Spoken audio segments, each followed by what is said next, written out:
Diyan na po kayo. Okay, isa pa lang nakahanap. Ayan. May pailan-ilan. Sundan niyo na lang po ng inyong mga mata habang aking pong binabasa. God forbid. How shall we that are dead to sin live any longer therein? Ay atin po yung pag-aaral ngayong hapon po na ito sa ika-8 installment po natin ng ating series, Great Questions of the New Testament. Let us bow our heads and close our eyes. Muli po, dakila namin Diyos, kami po ay lumalapit. Kasama po ang pamamanhik at pakikiusap na magkaroon po kami ng kaunawaan mula sa inyong banal na kasulatan.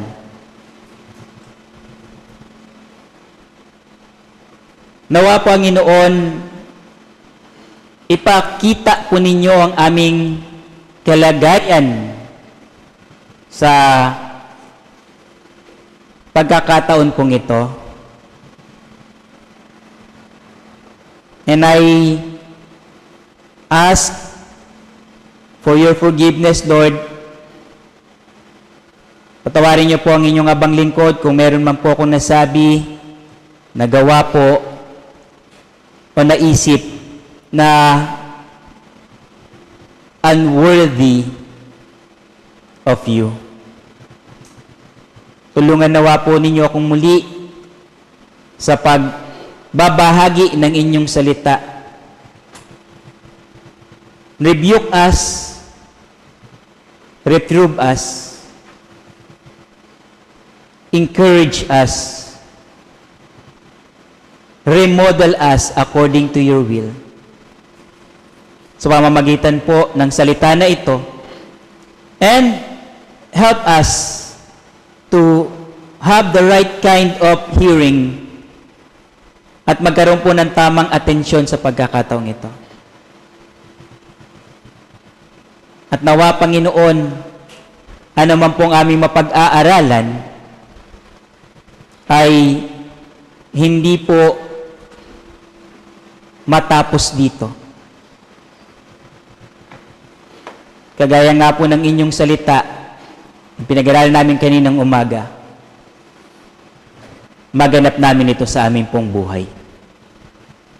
Dumadalangin po kami sa inyo sa ngalan ng aming Panginoong Hesus. Amen. Salamat po at maaari na po kayong makaupo. No, I already told you, naikwento ko na po sa inyo yung pong isang pastor, no, na siya ay na-imbitahang mag-preach sa isang church, no? At nung siya ay nag-preach, ay natuwa yung mga tao doon sa mensahe, no? After some time, ay tinawagan siya at hinilingan siya na kung pwede siya magpastor doon sa iglesia kung saan siya nag-preach. At dahil walang hinahawakang gawain yung pastor, and he is available, tinanggap niya yung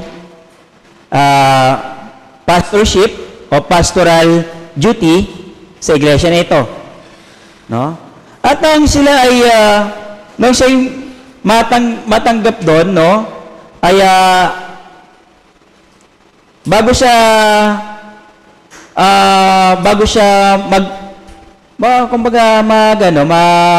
Sunday, first Sunday, no, dumating siya doon ng Saturday, ginawa niya immediately ay nagbisita siya sa mga miyembro ng church na nakilala niya na prior.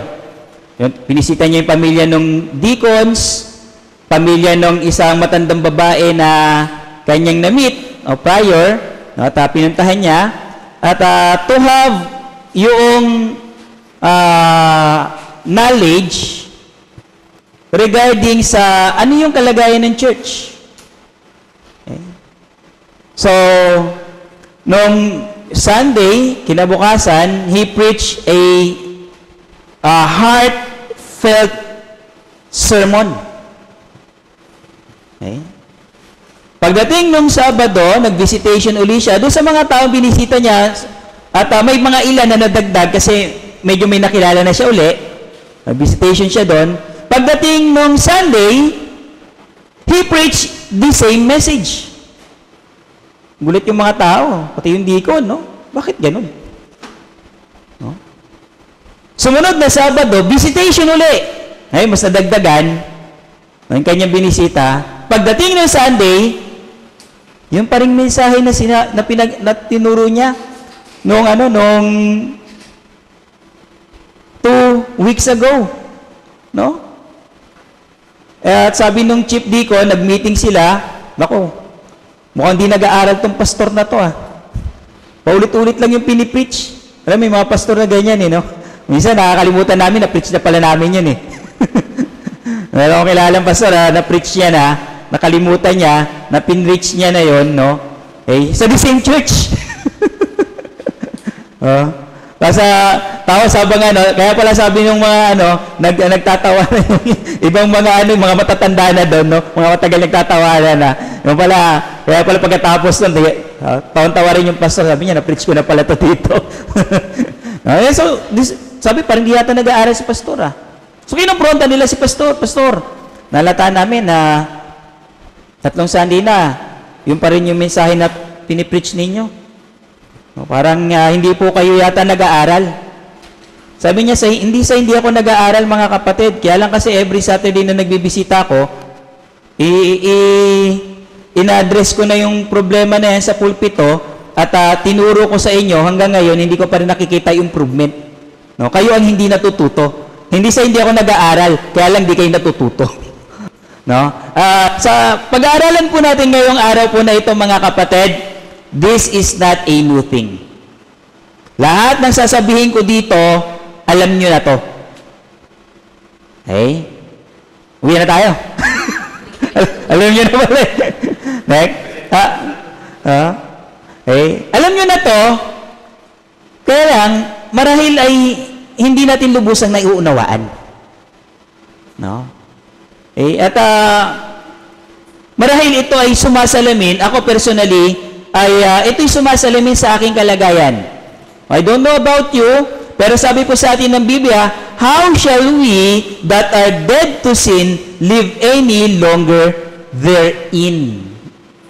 No, meron akong narinig na preacher, pinreach niya, ito yung teksto niya, ang kanyang title, Mamatay Ka Na Sana. Mamatay ka na sana. Sabi, patay na tayo sa kasalanan, paano pa tayo nabubuhay dito? And if we would just be honest, mga kapatid, no? Hindi ko alam kung anong kalagayan mo ngayon, pero marahil ay nakikita mo yung sarili mo na paulit-ulit in the same kind of sin. No? Paulit-ulit na yun yung kinahuhulugan natin. No? I, for one, humbly submitting before God, hindi po ko makapagmamalaki na na-overcome ko na yung kasalanan na paulit-ulit ko nagagawa since way back when. And I'm not standing here bilang eksperto, but I am standing here, kapatid, knowing yung kalagayan mo. Naiintindihan ko yan kasi ganun din yung kalagayan ko. At ito ang salita ng Panginoon para sa atin. Hindi lang ito para sa iyo, para sa atin ito. Kasama po ako. Okay? Paanong nabubuhay, sabi nga ni Brother Edward sa akin kanina, Pastor, dapat ito nung nung Halloween. No? Paanong mabubuhay ang isang namatay na? How shall we that are dead to sin live any longer therein? Unang bagay po, kinikilala po nito pong talata na ito, na namatay ka na sa kasalanan. Dapat natin maintindihan, no, ito ay sinasabi sa isang tao na meron ng bagong buhay. Sabi sa atin ng Galatians chapter 2 verse number 20, if any man be in Christ, Galatians chapter 2:20, I am crucified with Christ rather, nevertheless I live, yet not I but Christ liveth in me. Maybe you know this, memorize mo to, pero ang tanong, ito po ba ay actuality? Ito po ba ay reality sa ating pong buhay? Totoo ba na tayo po, mga kapatid, ay si Kristo ang nabubuhay po sa atin? If Christ is not living in you, you are living in sin. Sapagkat si Kristo hindi mabubuhay sa kasalanan. Sabi po sa Bible, kapatid, hindi pwedeng bumukal sa iisang bukal ang tubig na matamis at tubig na mapait. Hindi po pwede. Either matamis yan or mapait yan. No? Okay? Nakakain na ba kayo ng champoy? No? Okay? Sa unang gagat, akala mo'y matamis, biglang aalat na para bang nang iinis. No? Sabi nga nung kanta, nung gano'n, no? Yung lasa nun parang nagbabari. Kung hindi pa kayo nakatikim ng champoy, kawawa yung mga hindi nakakain na ng champoy. Parang namimiss ko na nga, no? Mga batang 90s Sabi ni Sister Baby, hindi niya na daw inabot ang champoy. No? Inabot niya kasi bilekoy. Okay, tuloy po tayo, mga kapatid. No? If we are not living in Christ, we are living in another kind of life. Sabi sa atin ng Matthew, nabanggit ko po ito kaninang umaga, in the book of Matthew, sabi sa atin na salita po ng Panginoon, you cannot serve two masters. You cannot serve God. You cannot serve Jesus Christ while serving other things. Hindi pwedeng mabuhay sa atin, at when I say living in sin, mga kapatid, I am not saying na hindi na magkakasala. Nowhere in the Bible we are told that we can have that sinless perfection sa mundong ito. Hindi po sinabi ng Biblia at hindi ginagarantiyan ng Biblia na kapag ikaw ay naging mananampalataya, hindi ka na magkakasala. May pagkakasala pa rin, nandiyan pa rin yung presensya ng kasalanan. Bagamat binigyan tayo ng kakayahan to overcome temptation. No, 1 Corinthians chapter 10, verse number 13, there is no temptation taking you, but such is common to man. And God has given us the ability or the way to escape. Opo, nandito yung presensya ng kasalanan, pero binigyan tayo ng kakayahan to overcome sin, pero sabi po na naman sa atin, ng salita po ng Panginoon, in the book 1 John, 1 John chapter 1, verses 7 to 8, siya na nagsasabi na hindi siya nagkakasala, nagsisinungaling. No?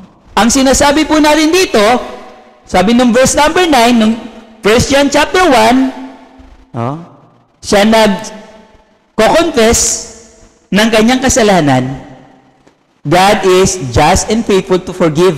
Ibig sabihin po, nagkakasala, pero hindi nagdedwell sa kasalanan. Nagkakamali, nahuhulog, pero hindi ini-enjoy yung kasalanan. Hindi nagtatampisaw sa putik ng kasalanan, ng karumian. No? Nag-i-struggle, nag-i-strive. No? Sabi ng Bible, how shall we that are dead to sin live any longer therein? Ano ba yung characteristic? Ano ba yung katangian ng isang tao na nag-e-enjoy sa kasalanan?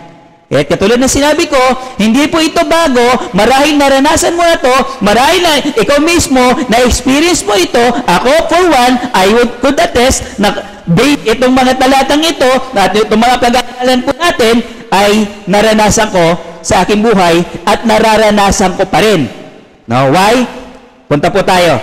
Paano ba nabubuhay yung kasalanan? Yung patay na kasalanan sa atin, patay na bahagi, paano nabubuhay yan? First, when the sacrifice walks off the altar. Sabi sa atin ng Romans chapter 12 verse number 1, I I beseech you therefore, brethren, by the mercies of God, that you present your bodies as living sacrifice, holy and acceptable unto God, which is your what? It is your reasonable service, to give our bodies as living sacrifice. Pero ang problema kasi, the sacrifice would walk off the altar anytime. Yun po yung kaibahan. No? Kaya no wonder, no, may mga commitment tayo sa Panginoon, pero hindi po tayo consistent. Yung iba sa atin, napansin nyo nung umawit yung choir, walang entry. Anyari? You made a commitment, no, but you are not consistent. Nangako tayo sa Panginoon, pero hindi natin kayang i-keep. Bakit? We have the tendency to walk off the altar. Hinandog mo na yung sarili mo Kinumit mo na yung sarili mo No? Sana maging kagaya po tayo ni Isaac. No, si Isaac, no, humiga na doon sa altar, hinihintay niya yung patalim na tumarak. Hindi niya pinigilan. No? Baka naman pag-uusapan natin to, Father Abraham. Hindi ganun. If we really committed ourselves unto the Lord, let us be consistent. Isang classic example nito si Peter. When the Lord called Peter, punta po tayo sa aklat po ng saan ba yan? Matthew.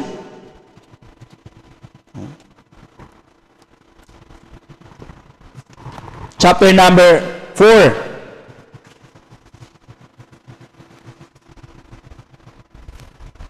Verse number 18, sabi sa atin ng Biblia, and Jesus, walking by the Sea of Galilee, saw two brethren. What's that? Simon called Peter, and Andrew his brother, casting a net into the sea, for they were fishers or fishermen. Verse number 19, and he said unto them, follow me, and I will make you fishers of men. Verse 20, and they straightway left their nets and followed him. Imagine mo na nangingisda sila doon, tapos sinawag sila ng Panginoon, they drop everything. Diba? Pero alam natin yung story ni Peter. There was a time in his life na bumalik siya. John chapter number sa last chapter ng John. Chapter 21 yata yan. O 20. O 21 niya. Verse number 2. Verse number 3 na tayo. Tayo sa verse number 3. Simon Peter said unto them, I go a-fishing. They say unto him, we also go with thee. They went forth and entered into a ship, and immediately, and that night they caught nothing. Peter was called, he left everything, kaya lang, no, when he committed on the Lord, hindi siya naging consistent. Yun po yung problema po natin. As living sacrifice, we have the tendency to walk off the altar of commitment. At dyan po dyan nare-revive yung kasalanan. Diba? Dyan natutuwa yung laman Dyan natutuwa si Satan Naku, magpo-forward na naman yan. Naku, luluhod na naman yan. Naku, magpe-pray na naman yan. Bigyan mo lang ng 1 linggo yan. No? Meron akong kilala na pasok sa Bible school. No? Every camp na lang, magko-commit, papasok sa Bible school. Papasok sa Bible school. No? For 3 months. No? Siguro kung lahat ng pinasok niya sa Bible sama-sama, nakagraduate na siya Paulit-ulit No? Yan po yung mahirap. As living sacrifice, let us live a life of sacrifice. Okay? Pangalawa, Okay? Brad. In Romans chapter 6, verse number 6 verse 12, brothers, sabi sa atin, let not sin therefore reign in your mortal body, that ye should obey it in the lust thereof. So the second thing is when we let sin walk all over us. Ano sabi po sa atin po ng Epeso, chapter 4? Neither give place to the devil. Tingnan po natin, para makita po natin yung pong sinasabi po ng salita po ng Panginoon. Ephesians in chapter number 4.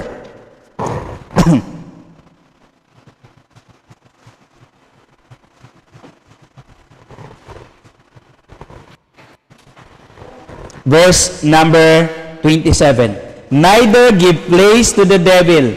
Let him that stole steal no more. In verse number 28. But rather let him labor, working with his hand. Talon tayo sa verse number 29. Let no corrupt communication proceed out of your mouth, but that which is good to the use of edifying. So, meron pong pagbabago. Sabi, merong but let him that steal no more, but labor. Let him that speak corruptly, ay magsalita nito, but what is good for the use of edifying. Ang problema po natin, mga kapatid, when we let the devil have an inch. Kapag binigyan po natin yung kaaway, yung diablo, kapag in-entertain mo yung diablo, talo ka na. Si Eva, in-entertain yung diablo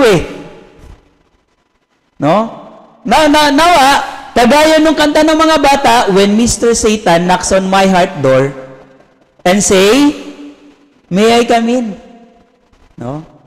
Ano sabihin mo? No.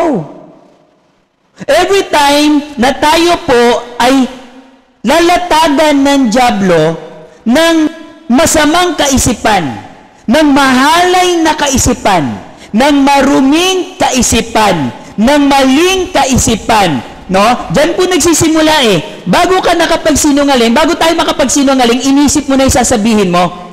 Wala pong tao na biglang nagsinungaling. Inisip niya muna yun, yung sasabihin niya. At pinaniwalaan niya yung kailangan, makumbinsin niyo yung sarili niya na totoo yung kanya sinasabi. Or else, mabubuking siya. Diba? Ganyan mga mawawa dyan, alam nila yan It takes one to know one. So, bago po natin ginawa yung action na atin pong ginagawa, sinabi yung salita na atin pong sasabihin, inisip muna po natin yon. Yun po yung mentality. When we let sin, when we invite sin into our lives, kapatid, sin will rule you. Pag hinayaan natin yung kasalanan, napasukin yung atin pong kaisipan, pag hinayaan mong mangusap yan sa'yo, magdikta yan sa'yo, unti-unti lang yan. Hanggang sa hindi natin namamalayan, nasakop na pala tayo. Natalo na pala tayo. Nagupo na pala tayo. Alam niyo mga kapatid, kung paano tayo nasakop ng mga Hapon? Bakit ang bilis? Ang Japan, hindi naman niyang ganyang kalaking bansa. Ang liit-liit lang niya, malaki pa tayo dyan parang yung Japan yata, parang kasinlaki lang ng Luzon, kung tama pagkakaintindi ko. Malaki tayo dyan Nasakop niya tayo, binangga niya yung Amerika, walang nagawa basta-basta, di ba? Paano niya nagawa yun? Ginagawa pala ng mga Japanese, nagpapadala yan ng mga espiya. Mga magtataho dito, mga Japanese na magtataho, na mga nagtitinda ng mga tela, mga nagbobote dyaryo, dito ganyan yung taktika nila tapos, ang mangyayari, iispiyahan nila yung kung saan yung mga mahihinang mga lugar, tapos sa inyong mga strategic na lugar. Kaya nung dumating dito yung kanilang mga sundalo, alam nila kung saan titirahin, alam nila kung saan susugod. No? Kaya wala nagawa yung wala nagawa yung Pearl Harbor. Yeah. Pearl Harbor. Kaya pa magsalita kasi ng English British ang makasanayan ko Ba? Walang nagawa. At sabi nila, meron ako nabasang article na kaya nalusob yung Pearl Harbor at hindi nila nakita na ipaparating ng mga eroplano kasi yung dapat nagbabantay. Kasi meron naman po yung meron naman po yung radar Yung nagbabantay doon sa radar, nagkakapi sa labas. Napasok. Kaya napasok tayo dito, ang bilis ng pagpasok ng paglusob dito sa atin No? Ganun na lamang po kabilis. Ganun na lamang, hindi naman sila marami. Sabi ko nga, maliit na bansa lang yan. Ibig sabihin, yung kaya niyang i-produce na sandalo, hindi ganun karami. Pero paano nila nagawa yun? They were infiltrated. We were infiltrated. At yun din po yung problema natin sa kasalanan. No? Iniisip natin yung maliit na kasalanan. Alam niyo yung kasalanan, parang langgam yan.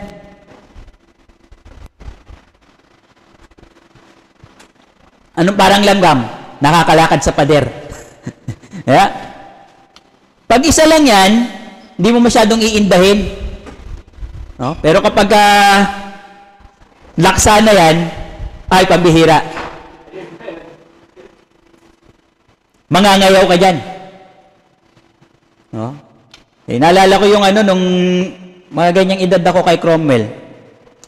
Nangangakit kami ng puno No? Edad kami kay Edward, nangangakit pa ako ng puno niya. Ngayon, hindi ko na kaya umakit ng puno May nervyos na ako Dati, naakyat ko yung tong third floor natin, ganyan kataas. Mataas pa dyan yung mangga namin Alam ni Sister Baby, taas ng puno namin. No? Isa sa pinakamataas na puno yun doon sa lugar namin. Yung puno ng mangga namin, naakyat ko yun. No? Kaya lang, nung napabayaan namin yung mangga, nung hindi ko na naaakyat kasi para meron na yata akong trabaho noon, mga 22 years old na ako noon, meron na akong trabaho, 23 ganyan. Wala na nangangakit, ako lang naman masipag umakit ng puno Nabahayan ng mga antek. Kung hindi nyo alam po yung antek, yan ang yan yung Philippine fire ant. Kasi may yung African fire ant malalaki. Yan yung maliliit na version at ang sakit mangagat. Alam niyo yung antek, kapatid? Pugot na yung ulo nun, nakakagat pa yun Putol na yung ulo nun. Para yung buhaya, naglalakjo. Ang sakit niyan, mga kapatid. Talaga namang iindahin mo. Talaga namang iindahin mo. Yung isa lang nun, dalawang antik nun, kayang-kaya mong tirisin. Pero kapag yung daan-daan na yung gumagapang sa'yo, mahuhulog ka ng puno. Okay. Kaya ang namin doon, taktika namin doon, abo. Maglalagay ka ng abo sa katawan mo para hindi ka niya maamoy. Kaya lang kapag pinagpawisan ka, nawawash out abo. Kaya kailangan may baong ka. Every time nagre-retouch ka ng abo. Kapag wala kang abo, talaga naman. Parang ganun po yung kasalanan, kapatid. Konti lang yan. Hindi natin mapansin, pero in the long run, kakainin po tayo. At mabubuhay yung kasalanan po sa atin, magugulat na lang tayo, bakit parang ang layo ko na sa Panginoon? Bakit parang nagde-devotion ako, hindi na ako nag-i-enjoy? Bakit yung prayer life ko yata parang hindi na nagiging consistent? Why? Because we let sin walk all over us. Kaya bantayan po natin yun. Okay? Pangatlo. But, yan, yung binabanggit ko na kanina. Kapag ang kasalanan pumasok na sa atin, when we walk off that altar and let sin enter us, mga kapatid, the scriptures will become worthless para sa atin. Sabi sa atin ng Matthew chapter number 13, verse number 15, for this people's heart is wax gross, and their ears are dull of hearing, and their eyes they have closed, lest at any time they should see with their eyes and hear with their ears, and should understand with their heart, and should be converted, and I should heal them. This is yung kalagayan po natin. When yung ating pong tenga, pinag-aralan po natin kanina, ano bang klaseng tagapakinig po tayo? No? Tayo ba yung indifferent hearer? Narinig natin, pero hindi natin tinatanggap. No? Sabi nga ni John Piper, no, ang problema ng panahon natin ngayon is not that they do not understand yung salita ng Panginoon. The problem is, they do understand, pero ayaw nilang tanggapin. No? Ayaw nilang paniwalaan na yun yung salita ng Panginoon. And they would try to interpret yung salita ng Panginoon sa paraan na gusto nila. Okay? Sa pananaw na gusto nila. Okay? Para sumunod sa kanilang nais. When the scripture becomes worthless, useless, without effect sa atin. Kapag nagbabasa ka ng Bible and there is no more excitement, kapatid, I tell you, nabubuhay na yung kasalanan sa iyo. Why? No? I cannot remember kung sino nagsabi nito, pero ito yung nabasa ko sa ABC Christian Growth, no? This book, no? If you keep this book will take you out of the world, or sin will take you out of this book. No? Yung kasalanan, kapag ito ay hinayaan natin na pumasok sa atin, mga kapatid, darating yung panahon na yung ating tenga, sabi ng Bible, will be dull. Alam niyo yung dull? D-U-L-L. Sa Tagalog ay mapurol. Oh. Ano daw?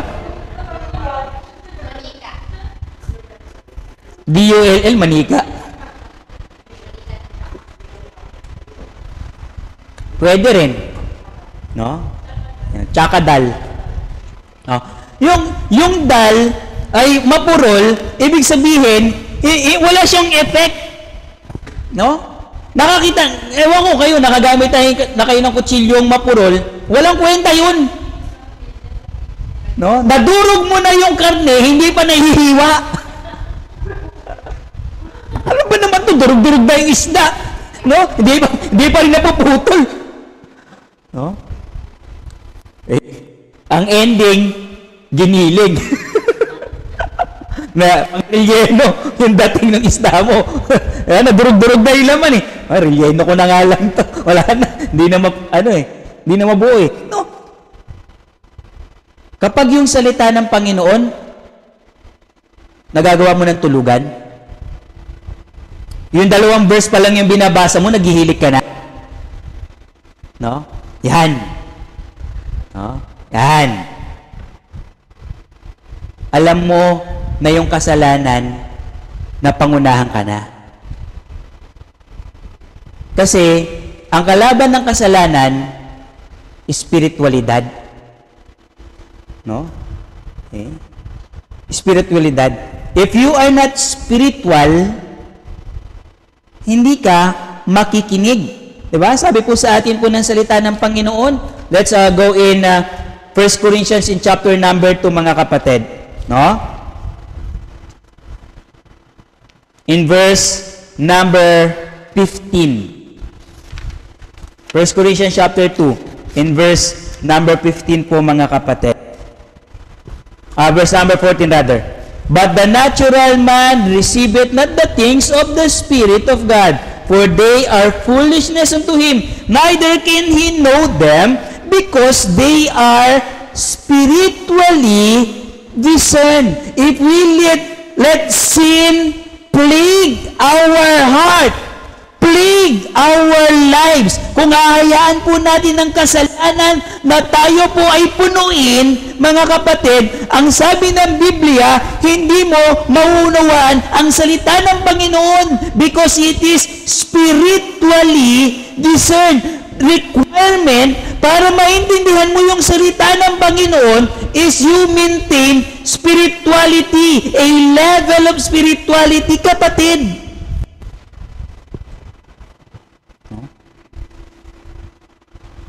Question is, nandito po tayo ngayon. With all honesty, can we claim that we are spiritual? Can we stand before God this moment, Lord, I am spiritual.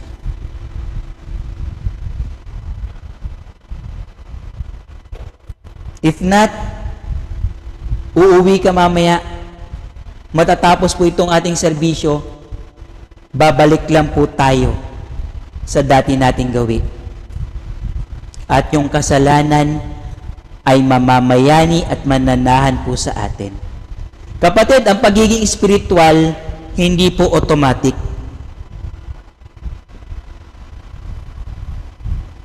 Pinili natin ito. Kung pipiliin mo ang Diyos, you will become spiritual. Pero kung pipiliin mo yung kasalanan, hindi ka pwedeng maging spiritual.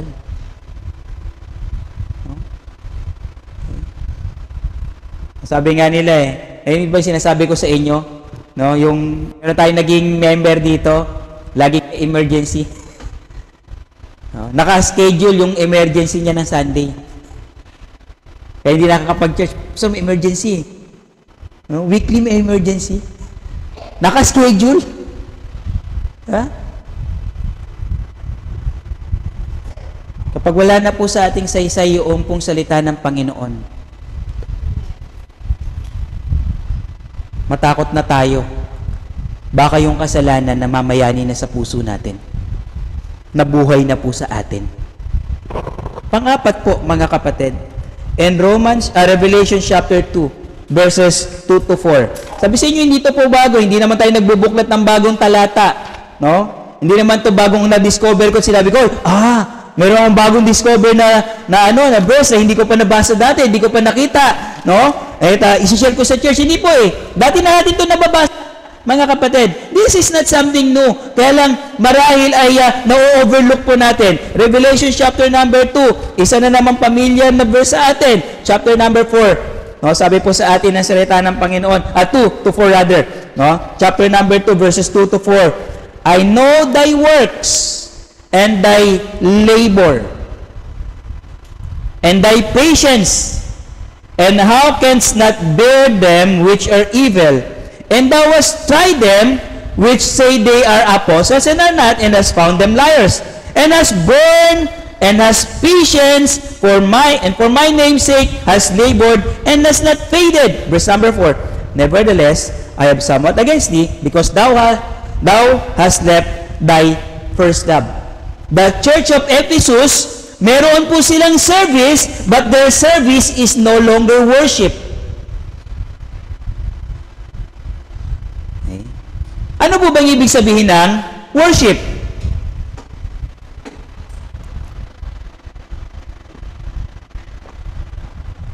Worship is not just serving God. It is serving God na ang goal natin ay malugod ang Diyos. Kung tayo po ay naglingkod lamang at hindi po nalugod ang Diyos, hindi po pagsamba yun.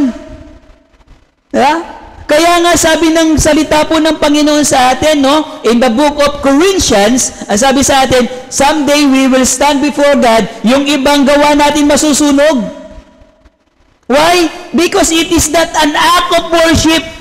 Pwedeng kaya natin ginawa yun kasi napilitan tayong gawin, kahiyaan. Napilitan tayong gawin kasi tayo ay binantaan. No, kapag di ka nag-church, no, hindi ka makakagamit ng gadget. No, wala kang allowance. Ha? Okay. Dahil baka napilitan lamang tayo. O baka ang motibo natin para i-bless tayo ni Lord, maglilingkod nga ako kay Lord para i-bless niya ako. No? If service is no longer a worship, na yung ating pong para malugod ang Diyos, para matuwa ang Diyos, to delight God, kasi gusto natin matuwa ang Diyos. Out of love, sabi po sa atin ng Efeso, you love your first love, hindi na adoration ang inyong ginagawa. Adorning. Ano ibig sabihin ng adorning? To adorn, pagandahin. Pampapogi na lang, pampaganda na lang, palamuti lang ito, pero hindi talaga out of love, not out of adoration towards God. Pag dumating po yung panahon na yung ginagawa mong paglilingkod ay napipilitan ka na, kapatid, pumasok na yung kasalanan sa buhay mo. Namamayani na yung kasalanan sa buhay mo. Kapag kailangan ka pang pukpukin ni pastor, uy! Oh, maglingkod naman kayo! Uy! Mag-witness naman kayo! Oh, uy! Magbigay naman kayo! Ha? Kapag gano'n na po yung nangyayari po, kapatid, iba na. Kasalanan na ang nabubuhay sa puso natin. Panglima, mabilis na po ito, 6 lang to Panglima. Okay. When submission is no longer wise. We know the story of Balaam. Diba? Si Balaam ay isang bayarang propeta. No? Sabi sa atin po ng Biblia, punta po tayo sa Numbers chapter number 22. Simulan natin sa verse number 14. Hindi ko na lang ilagay po dyan yung simula po verse number 14 kasi po hindi kakasya, masyadong maliit. Okay? So punta po tayo Numbers chapter number 22. Doon po tayo simulan natin sa verse number 14. Ano pong sabi po sa atin po ng salita po ng Panginoon? Sundan nyo na lang po ng inyong mga mata habang binabasa ko. Okay? And the prince of Moab rose up, and they went unto Balak. Ay, sorry. Tama ba ako? Kulang pala ako. Verse number, simulan natin sa verse number 7. Okay. The elders of Moab and the elders of Midian departed with the rewards of divination in their hand, and came unto Balaam, and spake unto him the words of Balak. Ano yung sinabi ni Balak? Sabi ni Balak, bibigyan kita ng reward, sumpain mo yung bayang Israel. Sabi ng verse number 8, and he said unto them, lodge here tonight, and I will bring you word again as the Lord speak unto me. And the prince of Moab abode with Balaam. And God came to Balaam and said, what men are these with thee? And Balaam said unto God, Balak, the son of Zippor, king of Moab, had said unto me, saying, behold, there is a people come out of Egypt, which covereth the face of the earth. Come now, curse me then, peradventure I shall be able to overcome them and drive them out. Verse number 12, and God said unto Balaam, thou shalt not go with them, thou shalt not curse the people, for they are blessed. Hindi mo sila pwedeng sumpain, kasi protektado ko yan, under ng protection ko yan. Sabi ng verse number 13, and Balaam rose up in the morning and said unto the prince of Balak, get you into your land, for the Lord refuseth to give me leave to go with you. Verse number 14, and the prince of Moab rose, and they went unto Balak and said, Balaam refuseth to come with us. Eh, ang ganda naman pala. No? Hindi sumama si Balaam. Sabi ng verse number 15, and Balak sent yet again prince more and more honorable than they. And they came to Balaam and said unto him, thus saith Balak the son of Zippor, let nothing, I pray thee, hinder thee from coming to me, for I will promote thee unto a very great honor. Una, reward lang. No? May bayad lang. No? Tapos ito, sabi ng Bible, may promotion na. Hindi lang in-increasean yung sweldo, pinromote pa. No? And I will do whatsoever thou sayest unto me. Come therefore, I pray thee, curse me these people. Open contract. Kung ano ang gusto mo, open contract ito. No? Kung magkano gusto mong sweldo, yun ibibigay ko sa iyo. Anong posisyon ang gusto mo? Gusto mo manager? Gusto mo vice presidente ng kumpanya? Ibibigay ko sa iyo. Sabi na yung talata, verse number 18. And Balaam answered and said unto the servants of Balak, If Balak will give me his house full of silver and gold, I cannot go beyond the word of the Lord my God to do less or more. Wow, ang ganda naman pala. No? Kahit ibigay pa niya yung kanyang bahay, kahit lahat ng ginto niya, naku, kapag sinabi ng Panginoon, hindi ako pwedeng hindi sumunod. Hindi ako pwedeng magbago ng sasabihin ng Panginoon, di ba? Ang ganda naman na sinabi ni Balaam eh. Sabi ng verse number 19, Now, therefore I pray you, tarry also here this night, that I may know what the Lord will say me more. Verse 20, And God came unto Balaam at night and said unto him, If the men came to call thee, rise up and go with them.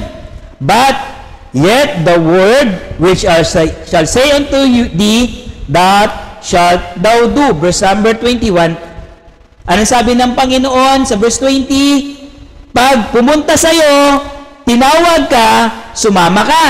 Anong ginawa niya? And Balaam rose up in the morning and saddled his ass and went with the prince of Moab. Sabi ng Panginoon, pag tinawagan ka, no? Pag pinuntahan ka, tinawag ka, sumama ka, ay nagkusa na siya. No? When submission is not wise. No? Papasakop ba ako? Susunod ba ako kay Lord? Susundin ko ba ang kalooban ng Panginoon? Diba? Joshua, go inside. Oh? Go. Go inside. Okay? No? When gagawin ko ba yung kalooban ng Panginoon? Mawawalan ako ng trabaho. No, meron tayong kakilala, di ba? Kahit Sunday nagtitinda na ako, nakakahiya doon. Alam niyo yung kapitbahay natin dito? Diyan yung pong ino-orderan po natin ng palabok diyan. Hindi po yung nagtitinda doon sa Sabado at Linggo kasi may samba sila. Iglesia ni Cristo yan eh. No? Kaya nagugulat ako yung iba, nagtatrabaho kahit Linggo. Papapahiya tayo sa kanila, no? Doon sa natin, kapitbahay natin na yun. Tapos sasabihin natin, tayo yung totoo. Diba? Okay. Meron ako kinumpronta ng ganyan eh. No? Minsan, kinumpronta ko. May ko, kapatid, bakit kahit na Sunday, titinda ka pa rin, di ka nag-church? No? Mag-church, kalahating araw lang. No? Sabi niya, Pastor, kasi yun yung malakas ang kita eh. Sayang naman. Wow. No? When submission is no longer a wise thing to do. Parang nagkamali yata si Lord. Ha? Pag sinabi ba ng Panginoon na mag-resign ka sa trabaho mo, magre-resign ka ba? No? Pag sinabi ba ng Panginoon kung anong kursong kukunin mo ba? Pag sinabi ba ng Panginoon na hiwalayin mo yung girlfriend mo o yung boyfriend mo, no? Gagawin ba natin? Pag sinabi ba ng Panginoon na itong klase ng lalaki o klase ng babae ang pipiliin mo, gagawin ba natin? No? Huwag kayong pumili ng basta pogi lang. Dapat guwapo. Huwag kayo pumili ng basta maganda lang. No? Ganyan napahamak si si Moses eh. Bakit hindi nakapasok sa promised land si Moses? Sabi niya doon sa mga tao, nakinig kasi ako sa inyo, parang maganda pakinggan eh. Okay? Sabi nga ni Sister Annalyn, dapat may discernment. Hindi porke ang ganda pakinggan. No? Louis Vuitton. No, lugi pala yun. Lugi Vuitton. No, ikaw pala lugi. Pagkakakitaan ka pala. Akala mo, no? Akala mo, swerte. Malas pala yun. Yun lang. No? Kapag di na natin kayang isuko sa Panginoon, no, yung ating oras, di na natin kayang isuko sa Panginoon kung paano natin i-handle yung ating family, paano tayo makitungo sa ating kapwa. Pastor, di ko na kaya eh. No, sumusobra na eh. No, kapag di natin na isuko sa Panginoon yan, kapatid, no, yung kasalanan, nabubuhay na sa atin. Kasi ang tao na nabubuhay sa Panginoon, willingly, isosurrender niyan. Totoo, maging struggle yan. The struggle is real, kapatid. Pero, no, at the end of the day, si Lord pa rin na may final say. No? Siya pa rin dapat. Bago ka bumili ng pagkadami-daming relo, ipag-pray mo muna yan. Bago ka mag-add to cart na mag-add to cart, ipag-pray mo muna yan.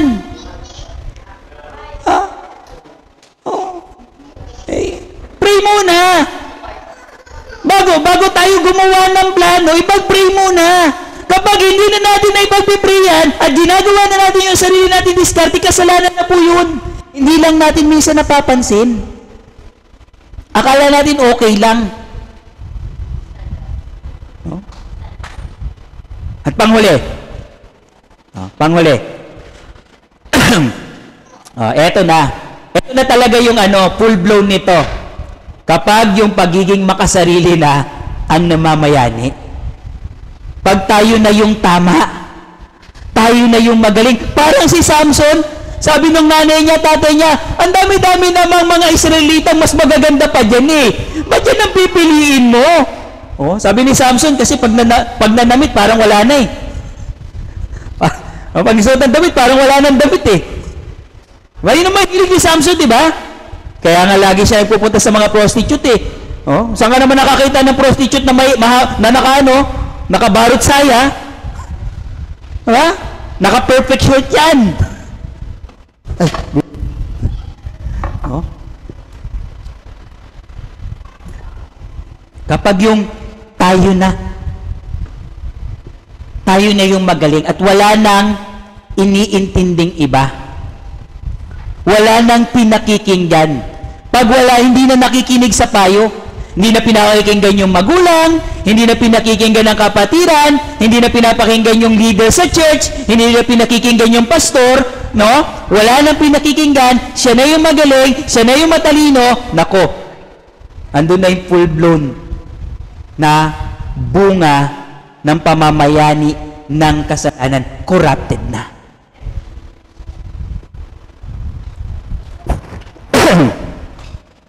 Balikan po natin yung ating pong talata. In Romans chapter number 6. Tanong po ng Panginoon sa atin,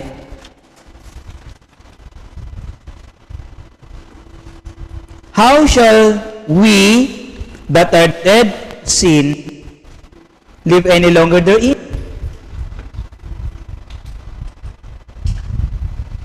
Bakit natin nahahayaan? Ano bang dinulot sa atin ng kasalanan? Pag pinignan mo yung dulo po nitong talata na to, nagsimula tayo sa bandang una, puntahan natin yung dulo. For the wages of sin is what? Destruction. Kanino sinasabi to? Hindi po sa mga unbeliever eh. Ang una pala po nitong implication sa mananampalataya. Tayo po yan. Mananampalataya po yung mga taga-Romano eh. At ang sabi niya, kahit na mananampalataya ka, kung pamamayanihin mo yung kasalanan sa buhay mo, wawasakin ka. Hindi mo pwedeng sabihin, may protection ka ni Lord, protected ka ni Lord. Hindi ka pagpapalain ng Diyos, hindi tayo iingatan ng Diyos, kung hindi tayo mag-iingat din ng ating sarili. Pwede ba natin sabihin, iingatan ako ng Panginoon, tapos Ang sakit nito sabihin, ha? Kain tayo ng kain. Sabi ni Deacon Joel, nagpapalaki daw ng katawan si Brother Adrian. Gayahin niya kami, ni Deacon Patrick. Kung sino yung malaking katawan. Ano ba klaseng laki? Ay, bakit di ba kami malaki? Extreme sports eh. Kung kakain tayo ng kakain ng hindi naman tama, hindi mo, pag-iingatan ako ng Panginoon. Pray tayo ng pray na bibigyan ako ng lakas ng Panginoon, hindi ako magkakaroon ng sakit, Lord. Sana wag po akong magkaroon ng high blood. Puyat ng puyat. Hindi nag-e-exercise, Lord. Sana lumakas po katawan ko. Hindi ka nag-e-exercise, talakas katawan mo? Hello? Masira ulo. Sira ulo ka ba? Ha? Mali yung utak mo ng utak mo. Kabaliktaran ng ginagawa, tapos iba yung magiging resulta. Hello? Pa? Thou shall not tempt the Lord thy God, sabi ng Bible. Huwag mo itam si Lord. Sabi ni Satan, talong ka dyan, iingatan ka naman ni Lord eh. Sabi ng Panginoon, huwag mong tempt si Lord. Parang ganun din yun. No? We-pray tayo na bigyan tayo ng good health. Hindi naman tayo healthy living. Hindi tayo healthy eating. Ano pa asahan mo? Araw-araw, himala gagawin sa'yo ni Lord. Alam mo yung mga ginawa ng himala ng Panginoong Isus, hindi araw-araw ginawa ng himala. Hindi tuwing may, ano sabi ng Panginoon nung pinagaling? Go and sin no more. Diba? Okay, gumaling ka na. Huwag mo na ulitin. Ginawa na ng himala eh. Ulitin mo pa rin, di ba? Ang tinuturo doon ng Panginoon, responsibility natin yun. Ganun din po sa espiritualidad, kapatid. If we let sin enter in our lives, tatalunin talaga tayo niyan. Hindi natin yan magagapi by being carnal. Kailangan po natin maging spiritual. Be filled with the Holy Spirit. Be led by the Holy Spirit. Be guided by the Holy Spirit. Quench not and grieve not the Holy Spirit. Yun po yung susi, kapatid. Pwede ba tayong magtagumpay sa kasalanan? Opo, hindi yan imposible sa atin. Pero hindi po automatic kailangan ng conscious effort. Tayo po yun, hindi lang po kayo, tayo pong lahat. Lahat naman tayo nagkakasala eh. Lahat naman po tayo nagkakamali. Ang diferensya lang, kung ini-enjoy ba natin yung kasalanan or nalulungkot tayo dahil doon sa kasalanan. Tayo po ay manalangin. Ama namin Diyos, napakabuti po ninyo, napakabiyaya po ninyo. Muli po kaming dumudulog, muli po kaming lumalapit, muli po kaming humahawak po sa inyong mga pangako. Patawad po, Ama, kung kami po ay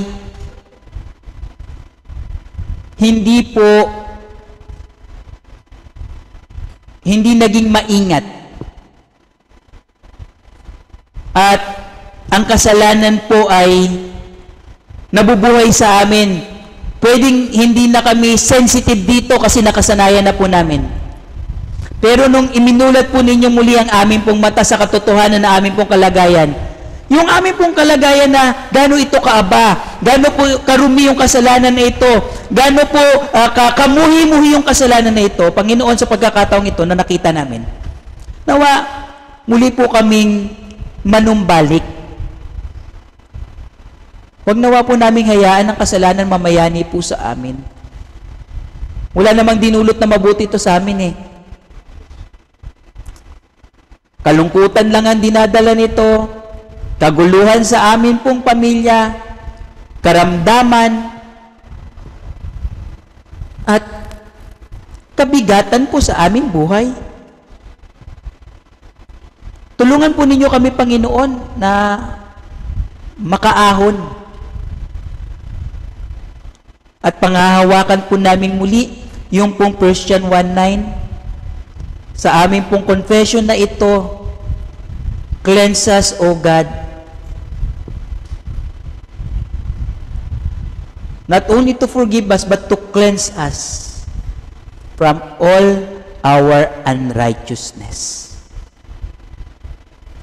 Salamat po at binigyan nyo kami ng panibagong pagkakataon upang manumbalik.